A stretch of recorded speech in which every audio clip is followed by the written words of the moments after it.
Naruto அனிமேல இருக்கக்கூடிய one of the most broken jutsu தான் சேடக்லோன் ஜுட்ஸு. இந்த சேடக்லோன் ஜுட்ஸுவை பார்க்க போஸ்ட்ல உங்களுக்கு சிம்பிளாக இருக்கிற மாதிரி இருக்கும். Just like punch of copies தானே சொல்லி தோணும். பட் அப்படி கிடையாது. ஏன்னா இந்த ஜுட்ஸு ரொம்பவே பவர்ஃபுல்லான ஜுட்ஸு. நருட்டோ அனிமேல டாப் 10 பவர்ஃபுல்லான ஜுட்ஸுன்ட்டு லிஸ்ட் எடுத்து பார்த்தீங்கன்னா அந்த லிஸ்ட்டுக்குள்ள கண்டிப்பாக இந்த ஜுட்ஸு இருக்கும். சேடக்லோன் ஜுட்ஸு இருக்கும். நார்மல் க்ளோன் ஜுட்ஸில் வரக்கூடிய க்ளோன் வந்து ஒரு இலூசனு. பட் சேடக்லோன் ஜுட்ஸில் வரக்கூடிய சேடக்லோன் வந்து உண்மையாக இருக்கும், ரியலாக இருக்கும். ஏன்னா அதுக்கு சாலிட் பாடி இருக்கும், சேக்ரா இருக்கும், தனிப்பட்ட சேக்ரா இருக்கும். அதால் ஃபைட் பண்ண முடியும், அதால் திங்க் பண்ண முடியும், தனியாக இண்டிபெண்டாக ட்ரைனிங் எடுக்க முடியும், தனியாகவே யோசிச்சு ட்ரைனிங் எடுக்க முடியும். பட் இதை விட ஒரு இன்சியனான விஷயம் என்னன்னா, இந்த சேடக்லோன் டிசப்பர் ஆக போஸ்ட்ல இந்த சேடக்லோன் கெயின் பண்ண எக்ஸ்பீரியன்ஸாக இருக்கட்டும், இந்த சேடக்லோனோட மெமரிஸாக இருக்கட்டும், அது எல்லாமே இன்ஸ்டண்ட்டாக வந்து யூஸரோட உடம்புக்குள்ள வந்துடும். இப்படி தான் நருட்டோ ஏகப்பட்ட சேடக்லோனை உருவாக்கி ரொம்பவே சீக்கிரமாக ரசிங்கானில் விண்ட் சேக்ரா நேச்சரை ஆட் பண்ணி ரசன் சுருக்கேன உருவாக்கியிருப்பான். பட் இதே விஷயத்தை ஒரு எலைட் சினிமி பண்ணணும்னா அட்லீஸ்ட் 1 இயராக தான் ஆகும். அந்த அளவுக்கு ரொம்பவே கஷ்டமான விஷயத்தை இந்த ஜுட்ஸு இருக்கிறது மூலமாக ஈஸியாகவே பண்ணிடலாம்.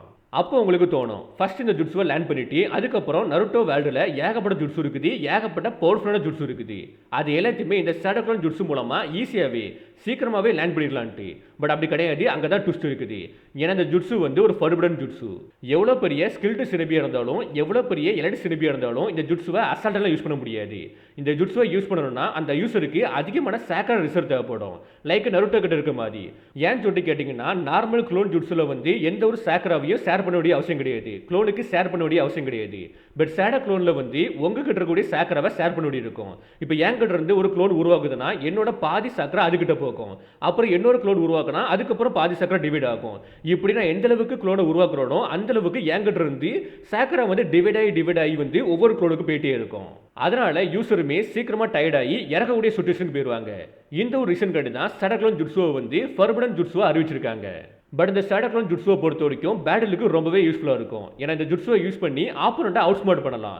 ஏன்னா ஒரு எனிமி கூட ஃபைட் பண்ணிட்டு இருக்க போஸ்ட்ல ஒரு 5 க்ளோனை உருவாக்கி சைடில் உட்காந்து இந்த பேட்டில் பார்க்க வைக்கலாம். பார்க்க வைக்கிறது மூலமா எனிமி என்னென்ன மூவ்ஸ் பண்ணுறான், அவனுக்கு என்னென்ன வீக்னஸ் இருக்குது, அவனை எப்படி கவுண்டர் பண்ணலாம், அவனோட பிளைண்ட் ஸ்பாட் என்னன்ட்டு எல்லாமே தெரிஞ்சுக்கிட்டு அதுக்கப்புறம் இந்த க்ளோனை ரிலீஸ் பண்ணுறது மூலமா யூசருக்கு அந்த இன்ஃபர்மேஷன் எல்லாமே ஷேர் ஆகும், உடனே ஷேர் ஆகும். அதுக்கப்புறம் ஏகப்பட்ட க்ளோன்ஸை உருவாக்கி அந்த எனிமையை கவுண்டர் பண்ணலாம்.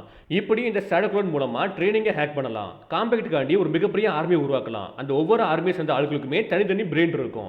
அது மூலமா இன்ஃபர்மேஷனுமே சீக்கிரமா கிடைச்சிரும். பட் எல்லாத்துக்குமே சேக்ரா தேவைப்படும். சேக்ரா இல்லைனா வேஸ்ட் தான். அதனால தான் நருட்டோ கிட்ட வந்து இந்த ஜுட்ஸு மோஸ்ட் புரோக்கன் ஜுட்ஸுவா இருக்குது, மற்ற ஆட்கள் கிட்ட இல்லாம.